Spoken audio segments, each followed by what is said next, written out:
નમસ્કાર મિત્રો આજની વિડીયોમાં વાત કરીશું દેશ અને દુનિયાના સુપરફાસ્ટ સમાચારની। સૌપ્રથમ વાત કરીએ તો ભારત અને આફ્રિકા મેચ। ભારતની ધમાકેદાર જીત, દક્ષિણ આફ્રિકાને 106 રનથી હરાવ્યું છે। ભારત અને દક્ષિણ આફ્રિકા વચ્ચે ત્રીજી T20 મેચ રમાઈ હતી, જેમાં ભારતે પહેલા બેટિંગ કરતા દક્ષિણ આફ્રિકાને 202 રનનો ટાર્ગેટ આપ્યો હતો।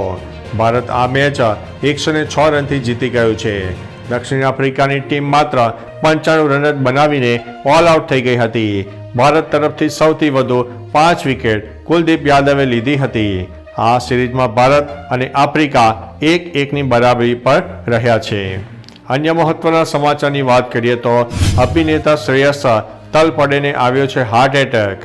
બોલિવૂડ અભિનેતા શ્રેયસ તલપડેને હાર્ટ એટેક આવ્યો છે। તે અક્ષય કુમાર સાથે આગામી ફિલ્મ વેલકમ ટુ ધ જંગનું શૂટિંગ કરી રહ્યા છે। દરમિયાન તેઓ અચાનક બેભાન થઈ ગયા હતા, જેથી તેમને તાત્કાલિક અંધેરી વેસ્ટની ખાનગી હોસ્પિટલમાં દાખલ કરવામાં આવ્યા છે। મળતી માહિતી મુજબ તેમની એન્જિયોપ્લાસ્ટી કરવામાં આવી હતી। હાલ તેમની તબિયત સ્થિર છે, જો કે હોસ્પિટલે કોઈ મેડિકલ બુલેટિન બહાર નથી પાડ્યું। અન્ય મહત્વના સમાચારની વાત કરીએ તો સંસદની સુરક્ષા ચૂક મામલે રાજનીતિ બંધ કરે વિપક્ષ, તે અમિત શાહે જણાવ્યું છે। સંસદની સુરક્ષામાં ચૂક મામલે વિપક્ષે કેન્દ્ર સરકાર અને ભાજપ પર સવાલો ઉઠાવ્યા છે।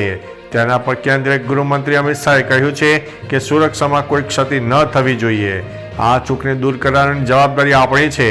બધા જાણે છે કે સંસદની સુરક્ષા સ્પીકરના નિયંત્રણમાં છે અને તેમણે આ અંગે ગૃહ મંત્રાલયને પત્ર લખ્યો છે।